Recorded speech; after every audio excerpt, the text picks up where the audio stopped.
Hey folks, it's Greg. You're watching Greg's Country Cabin Outdoors. Hope you're having a great day. I went fishing tonight and I managed to catch 3 fish. Threw them all back, even the one keeper. I've got a freezer full and I'm not going to be leaving for a couple days, so I'm not going to keep anything tonight. Probably won't keep anything tomorrow, maybe Sunday if I go fishing. But this is what I caught them with. This is a little Shakespeare collapsible fishing rod,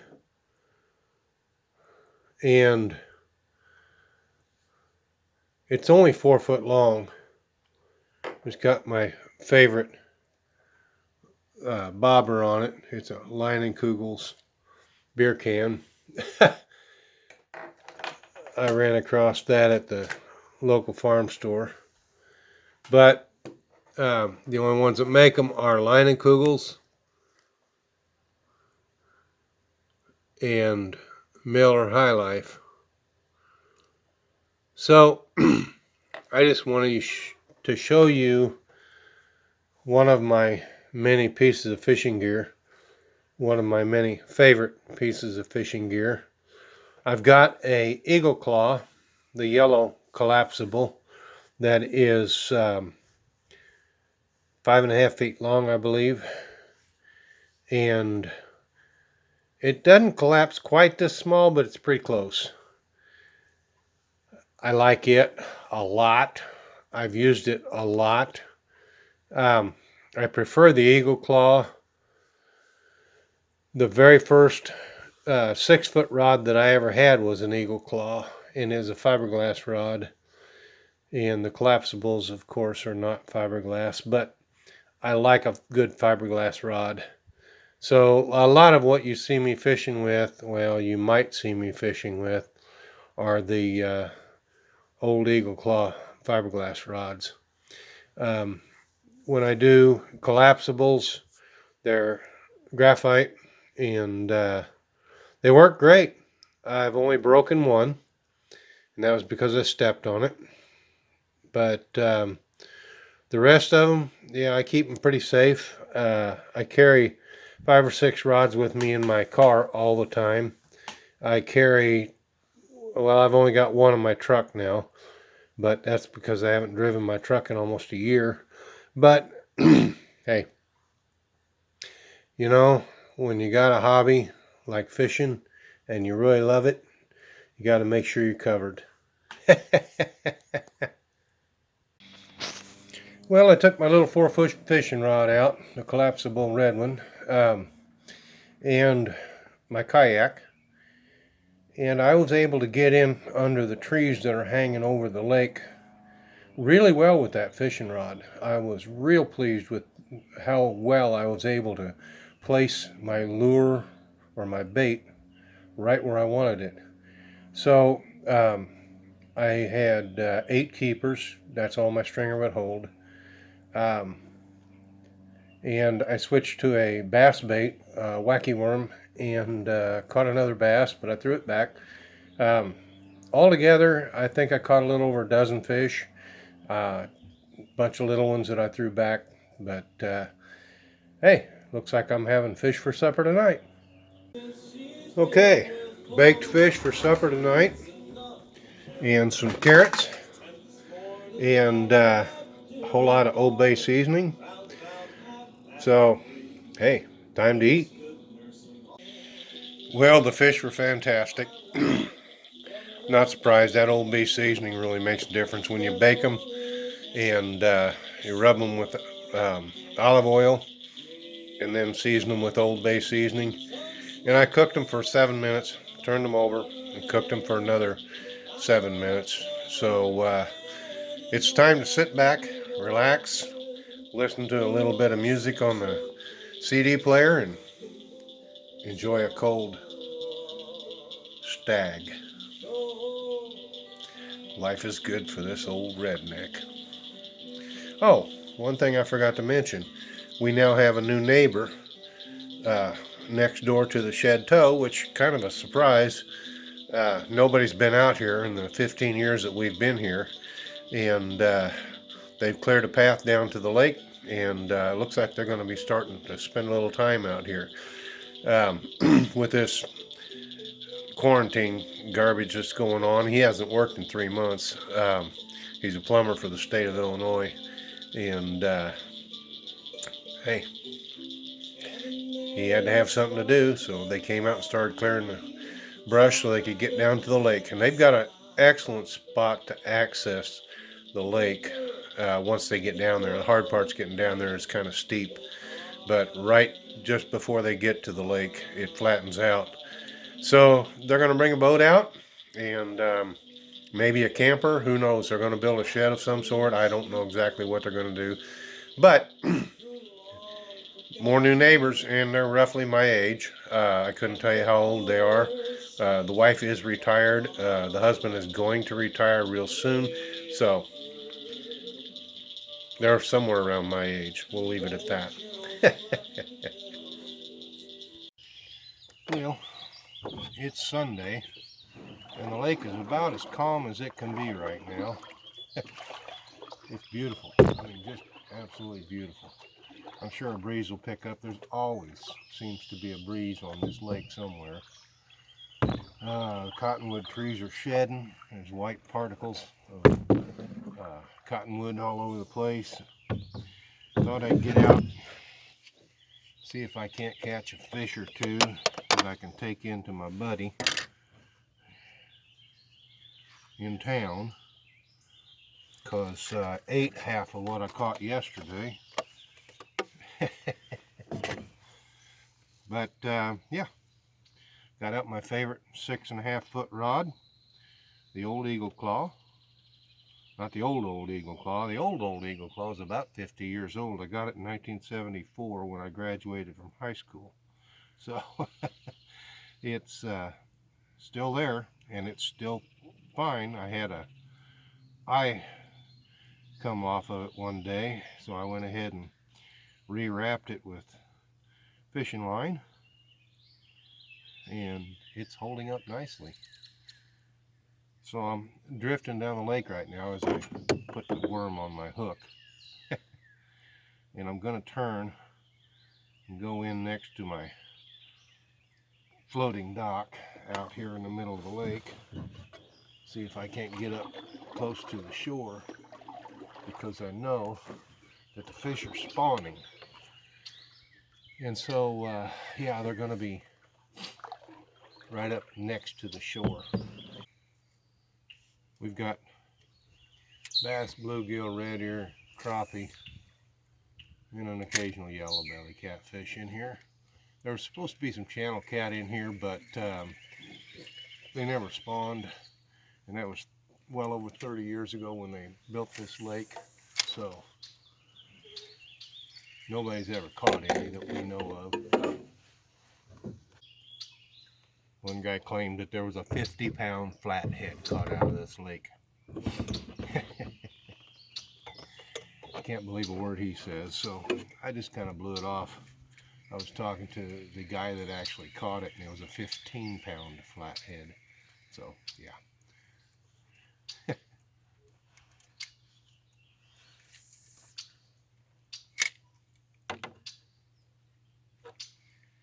There we go. There's one. Finally got in under there where I wanted to be. Little one, but hey. It's a fish. Bluegill. Throw it back.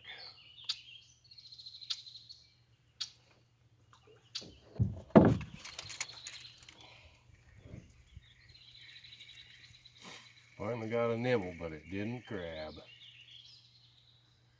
And usually when you get a nibble, you might as well just let it go, because it's probably a little one.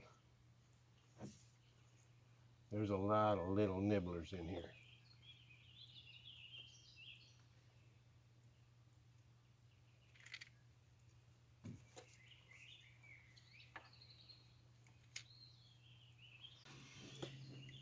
Sad part about this lake, there's always a breeze on it. You're constantly fighting the breeze in a canoe or a kayak. Not nearly as bad in a kayak, because the canoe sides are much higher than that of the kayak. But hey, You're still fighting a breeze. Even a slight breeze can be a big nuisance, unless you drop anchor, of course, which I haven't been known to do.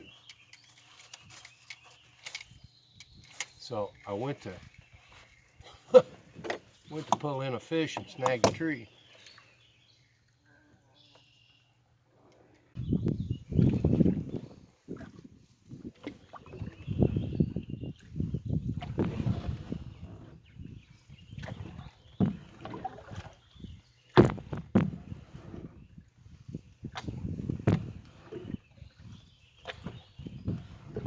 Looks like the Lost Boys dock is starting to make an appearance.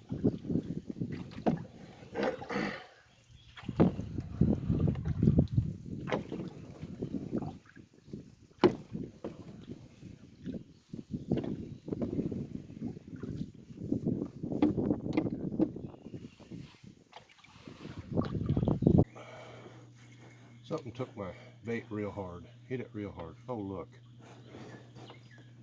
Real nice bluegill. Real nice bluegill. I mean, it hit hard. These fish are laying on spawning beds right now, so you need to get up real close to the shore if you want to catch anything.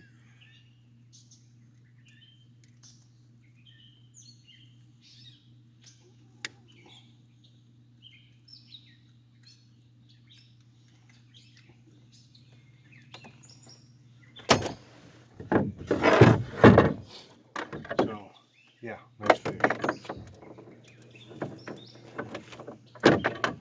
Put that in the basket.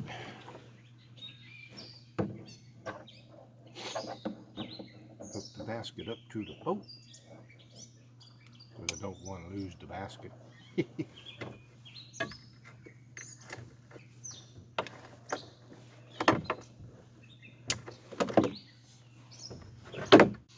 Well, I'm going to try something different. Wacky worm. I've got this tubular adapter here, and what you do is you drop the wacky worm inside the tube, just like that, and then you take one of these O-rings down here on the bottom, and you roll it up over the tube.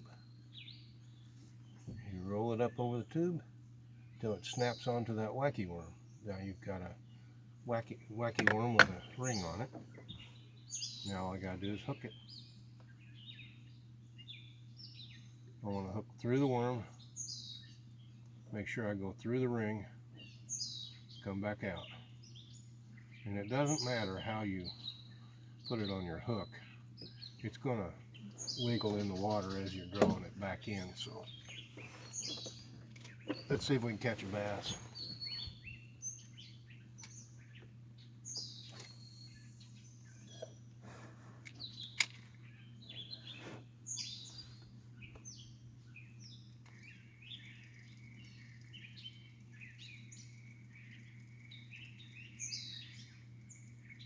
Too far away from shore. Have to try again.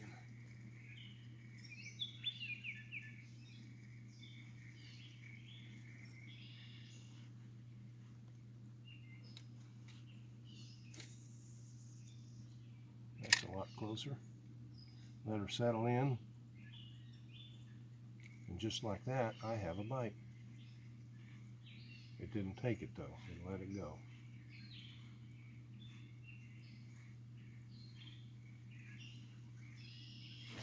Got it.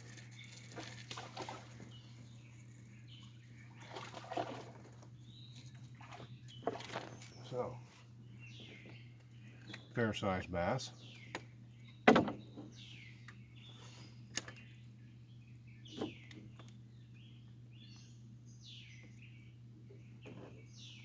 On a wacky worm.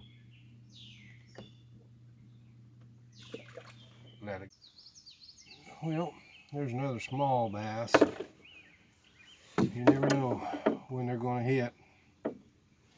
Man, all of a sudden they hit, and they hit hard.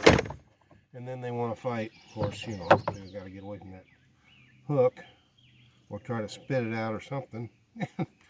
9 times out of 10, they're successful. But this happens to be the one time it wasn't successful, and so now I got to try to get the hook out of it. Got it. That simple. Well, caught a decent bass. That's a keeper.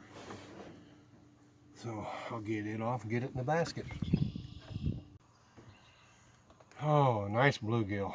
Nice bluegill. I'm 3 for 3 in this spot right now. 3 fish, 3 casts. That is a nice bluegill.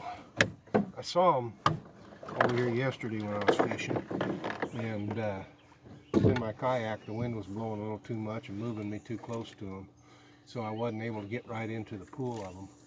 But I knew there was a school here.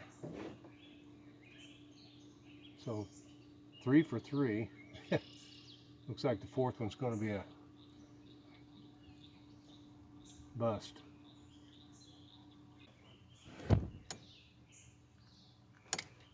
Got it. It's a small one, I can tell, but hey, I got it. A little rock bass.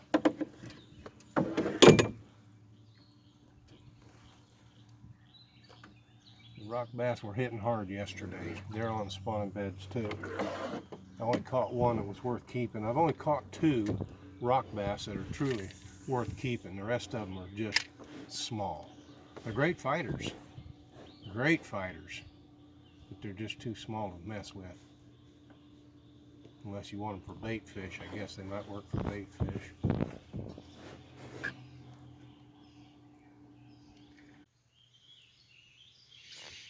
Well, I'm sitting on a little wooden swing back behind the shed toe, and I'm sure I showed you earlier in another video before the leaves came on that you could see the lake really well. Now you can't hardly even see past the edge of the neighbor's property. But it's nice and green, it's nice and shady. And right now the bugs aren't bothering me, so I guess I'll just sit and swing for a while. I said the bugs weren't bothering me and one flew in my mouth.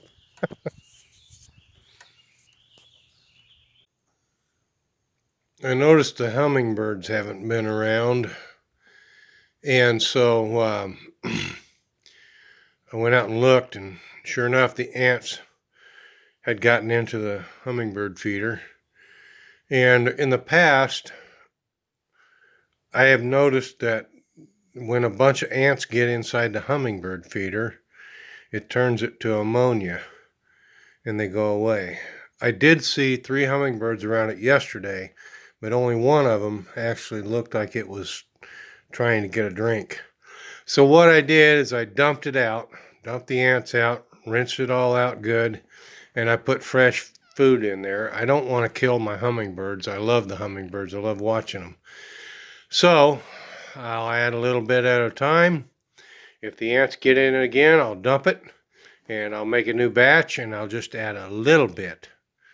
That's a half a bottle right now. I had a full bottle and they only got down less than an eighth of a bottle before they quit drinking out of it. So the ants got into it. And I don't know how they're getting into those little bitty holes, but they are, and they're getting all the way inside the bottle. Why, I don't know. But yeah, I just thought I'd make a change, clean it up, see what happens. Hopefully they'll come back. They're still around, but hopefully they'll come back, a lot more of them. Well, I came over to the shed toe and checked things out over here, and everything's looking pretty good. Everything's still right where I left it. John T wants that lamp. I need to take that over there and put it in his cabin because it's done now. He's going to take the electricity out of it and put a candle in it. And I think that'll be pretty neat for his little cabin. Still have to trim out the windows and doors. I ran a weed eater back in there to clean that up a little bit and open the swing up so that we could sit in the swing. Unfortunately, I didn't have a long sleeve shirt on, and I got into some poison ivy. So I think I've got some poison ivy on my arm. There's a lot of poison ivy out here. I think the only way I can get rid of it is to come in here with a huge bottle of Roundup and start spraying it. But anyway, it's Sunday. I think I'm going to end this video here. If you like it, please give it a thumbs up. If you haven't already, please subscribe to my channel. Thanks for watching.